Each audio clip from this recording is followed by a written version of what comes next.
بڑے اہم مقاصد کے تحت منعقد کیا گیا ہے، اور میں شہر کے تمامی مسجد کے ائمہ کرام، علماء کرام، سماجی، سیاسی، مذہبی شخصیات اور بالخصوص آپ سب کا تہ دل سے شکریہ ادا کرتا ہوں کہ اس باب مقصد محفل کے انعقاد میں آپ لوگوں نے ہماری توقعات سے زیادہ بڑھ چڑھ کر حصہ لیا۔ اللہ آپ سب کو اس کا بہتر صلہ اور بہتر جزا عطا فرمائے۔ سبحان اللہ، سبحان اللہ۔ آج کی یہ محفل سواد اعظم اہل سنت و جماعت کی عالمگیر تحریک سنی دعوت اسلامی کے زیر اہتمام ایک اصلاحی کوشش ہے مسلم امت کے درمیان نشے کی بڑھتی ہوئی لت، قتل و غارت گری، بچیوں کا اور نوجوان لڑکوں کا بہرا روی کا شکار ہونا، اس سے متعلق زمین پر آیا تھا، وہ ہمارے اسی پیارے ملک ہندوستان کی سرزمین پر آیا تھا، اور اس انسان کو دنیا حضرت آدم علیہ السلام کے نام سے جانتی ہے۔ حضرت آدم علیہ السلام خوف کی وجہ سے انسان نشہ کرتا ہے۔ خوف کا مطلب اور بھی اس کے بعد اس کی مزید آپ شاخیں کر کے اس کو ڈیوائیڈ کر سکتے ہیں، لیکن بنیادی طور پر دو چیزیں ہیں۔ ایک خوف، کسی کو صحت کا خوف، کسی کو دولت کے غرض کے انسان جب خوف کا شکار ہوتا ہے تو پھر خوف کی وجہ سے وہ ٹینشن کا شکار ہوتا ہے۔ تو اس وقت لوگوں کو خوف کیا تھا؟ اس وقت لوگ کسی کی عمر 500 سال تھی، کسی کی 700 سال تھی، کسی کی 800۔ جانتے ہیں ابتدا میں کسی چیز کی شروعات ہوتی ہے تو پھر وہ کسی اور مقصد کے تحت ہوتی ہے، پھر اس میں مزید جو ہے وہ بڑھوتری ہوتی ہے، پھر اس کے اندر مزید جو ہے وہ ترقی ہوتی جاتی ہے۔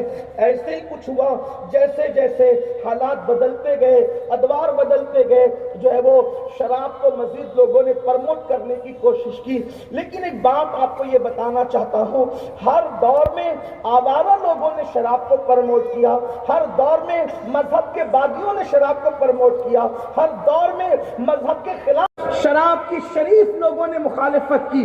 آپ دیکھیں ہمارے مذہب میں پھر جب اللہ کے رسول علیہ الصلوۃ والتسلیم تشریف لائے، آقا کریم علیہ الصلوۃ والتسلیم کی آمد ہوئی، تو پھر میرے آقا علیہ السلام نے جب وہ شراب کو مطلقاً حرام قرار دیا۔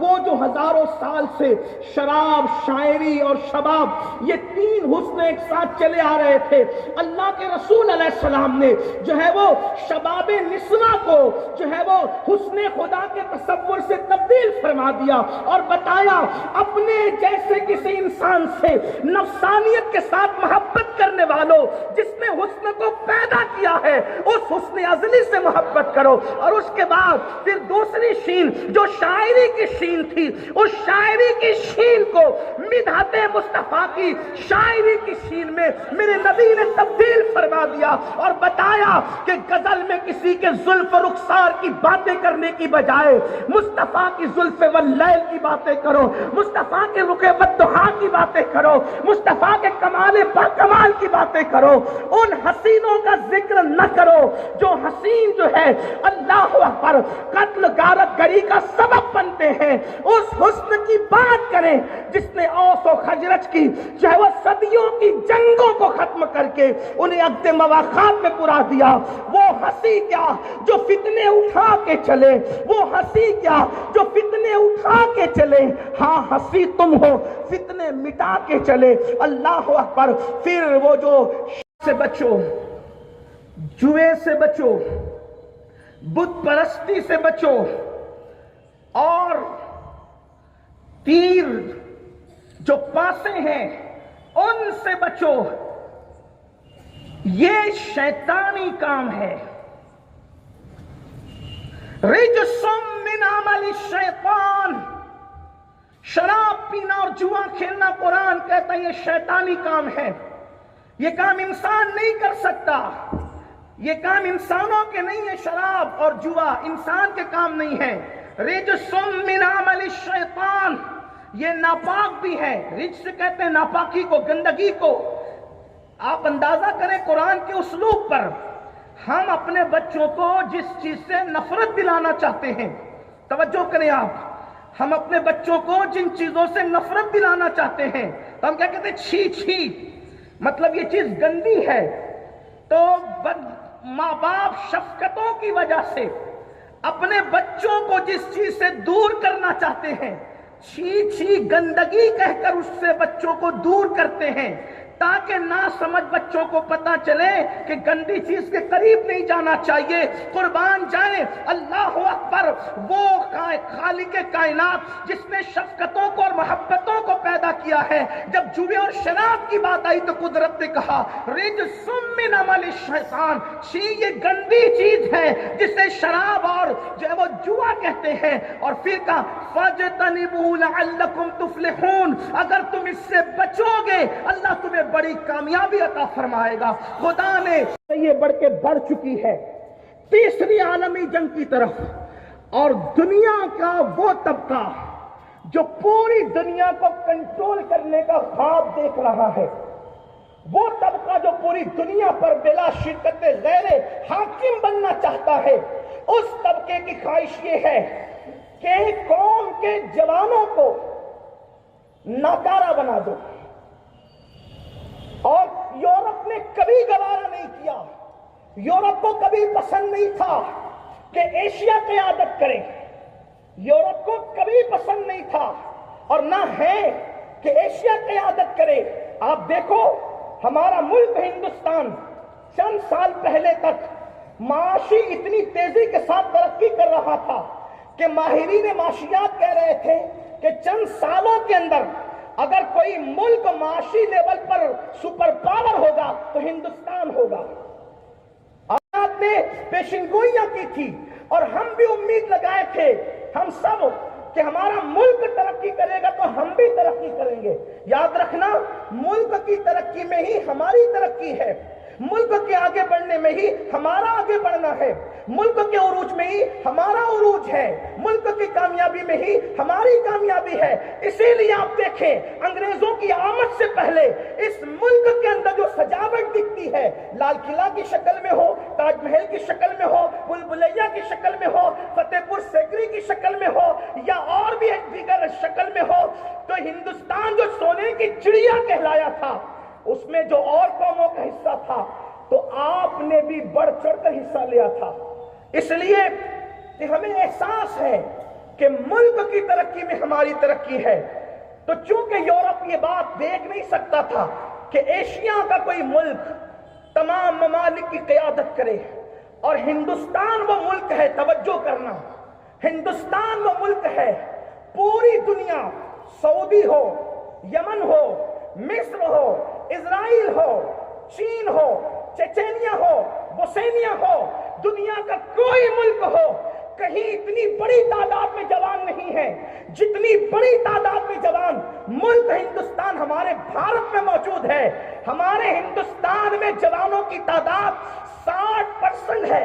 60% ہمارے ملک میں جوان ہی جوان رہتے ہیں, اور آج کے بعد تقریباً 3 صدیوں تک انشاءاللہ ہمارے ملک میں جوان بڑھتے ہی رہیں گے, جوانوں کی کمی نہیں ہوگی. آپ مجھے اگر ایسا لگتا ہے کہ میں آپ کو کوئی ہوائی بات کر رہا ہوں تو یہ ہزاروں کا مجمع آپ کاؤنٹ کریں, تیرے مجمع گننے میں آپ کو تکلیف ہوگی. منبر دیکھیں, آپ کو منبر دیکھ کر احساس ہوگا کہ جوان کتنے بیٹھے ہیں اور بوڑھے کتنے بیٹھے. 2 سفید ریش کے علاوہ اور کوئی یہاں پر آپ کو بوڑھا نظر نہیں آئے گا. دیکھیں اس کا مطلب یہ ہے کہ اگر 60 لوگوں میں 2 لوگ یہاں بوڑھے ہیں تو اکثریت جوانوں کی ہے. اسی طرح میرے دائیں طرف جو عمائدین بیٹھے ہیں صحافی بیٹھے ہیں، سیاسی سماجی لوگ بیٹھے، ان کے بھی چہرے دیکھ لیں، پھر آپ اپنے آزو بازو میں دیکھ لیں، توجہ کریں، توجہ میری طرف رہے، تو آپ کو پتہ چلے گا کہ اس ملک میں جوانوں کی تعداد زیادہ ہے۔ کرنے کے لیے، کسی بھی ملک کو کمزور کرنے کے لیے سرد جنگ کا آغاز کیا جاتا ہے، اور اس ملک کی طاقت اور قوت کو کمزور کرنے کے لیے اب لوگ ہوشیار ہو گئے ہیں۔ وہ بم نہیں برساتے، بم برسائیں گے تو بدنام ہوں گے، میزائل نہیں برساتے، ہتھیاروں کا سہارا نہیں دیتے، وہ کیا کرتے ہیں؟ سلطان صلاح الدین ایوبی نے آج سے 900 سال پہلے جس بات کی طرف اشارہ کیا تھا، لوگ اس کی طرف بڑھتے ہیں۔ سلطان نے کہا تھا، صلاح الدین ایوبی نے، کہ کسی بھی قوم کو تباہ اور برباد کرنے کے لیے میزائل اور ہتھیار سے زیادہ خطرناک اگر کوئی چیز ہے تو وہ شراب اور شباب ہے۔ کسی قوم کو تباہ کرنا ہو، کسی قوم کو ناکارہ کرنا ہو، کسی قوم کو برباد کرنا ہو، اس قوم کو شراب اور شباب کا عادی کر دو، یعنی ان کو نشے کا عادی کر دو، یا کسی لڑکی کے ناجائز پھندے میں اس کو پھنسا دیا جائے، تو میزائل، تلواریں، تیریں، جنگیں ان کو جتنا زیادہ نقصان نہیں پہنچا سکتے، اس سے زیادہ لڑکیوں کے ساتھ افیئر کے معاملات اور جو بھی کرتا ہے۔ مجھ سے لوگوں نے کہا، حضرت نشہ کرنے والے تو آپ کے پروگرام میں آئیں گے نہیں۔ میں کہا بالکل نہیں آئیں گے۔ تو پھر آپ سنائیں گے کس کو؟ میں نے کہا ویکسین کس چڑیا کا نام ہے؟ ویکسین کس چڑیا کا نام ہے؟ کورونا والوں کو ویکسین لگی یا جنہیں نہیں ہوا انہیں لگی؟ بھئی جنہیں نہیں ہوا انہیں لگی، اس لیے لگی کہ نہ ہو، تو قوم کو سنانا اس لیے ہے۔ جو جا چکے اللہ کرے وہ واپس آئے، لیکن جو نہیں گئے ان کے پیروں میں محبت رسول کی زنجیر ڈال دی جائے تاکہ پھر یہ نہ جا سکے اس طرف۔ آئیے، اگر آپ نشہ کرتے ہیں، نشہ کرتے ہیں، آپ میں کا کوئی نشہ کرتا ہے، آپ کا دوست نشہ کرتا ہے، آپ کا کوئی ساتھی نشہ کرتا ہے، اس تک بات پہنچانے کے لیے سنیے، اسلام میں ہر نشہ حرام ہے۔ کل مسکر حرام، ہر نشہ آور چیز حرام ہے۔ اللہ کے رسول علیہ السلام نے یہاں تک فرمایا۔ اب ذرا یہاں سے احادیث کا سلسلہ شروع ہوتا ہے، اس کو سنیں۔ لوگ تو نشہ پرموٹ کر رہے ہیں ہماری بستیوں میں، لیکن اگر ہم کھڑے ہو جائیں نشے کے خلاف، انشاءاللہ انقلاب آئے گا۔ اس کے لیے آپ کو قرآن اور حدیث میں نظر ہونی چاہیے۔ دھیان سے سنیں اور اپنے ذہن کی میموری میں اس کو سیو کر لیں، محفوظ کر لیں، تاکہ آپ اپنے آئے گا۔ اور کیا ہوگا آپ جانتے ہیں؟ اللہ اکبر، اللہ اکبر، کیا عذاب ہے! چند کھوٹ، کڑوے کھوٹ، چند گولیاں، چند انجیکشن، جس کے لیے چند گھنٹوں کے لیے سکون کی تلاش میں میرا جوان نشہ کرتا ہے۔ سن لو، نشہ ٹینشن کا حل نہیں، نشہ بلاؤں کا حل نہیں، نشہ بے روزگاریوں کا حل نہیں، نشہ تکلیف آئے گا۔ اور کیا ہوگا آپ جانتے ہیں؟ اللہ اکبر، اللہ اکبر، کیا عذاب ہے! چند کھوٹ، کڑوے کھوٹ، چند گولیاں، چند انجیکشن، جس کے لیے چند گھنٹوں کے لیے سکون کی تلاش میں میرا جوان نشہ کرتا ہے۔ سن لو، نشہ ٹینشن کا حل نہیں، نشہ بلاؤں کا حل نہیں، نشہ بے روزگاریوں کا حل نہیں، نشہ یہ آخری راستہ ہے ہمارے لیے، لیکن پہلے ہم آپ کو سمجھا رہے ہیں۔ خدا کے لیے میرے بھائی، مرے گا، جلدی مرے گا، سپک سپک کے مرے گا، تباہ۔ یا رحمن الرحیم، اللهم اغفر لنا ذنوبنا یا رب العالمین، اللهم ثبتنا علی الایمان، اللهم ثبتنا علی الاسلام، اللهم ثبتنا على صراط مستقيم، ان الله وملائكته يصلون على النبي يا ايها الذين امنوا صلوا عليه وسلموا تسليما، اللهم صل على سيدنا ومولانا محمد وعلى ال سيدنا ومولانا محمد وبارك وسلم عليه الصلاة والسلام عليك يا سيدي يا حبيبي يا رسول الله صلى الله تعالى عليه وسلم.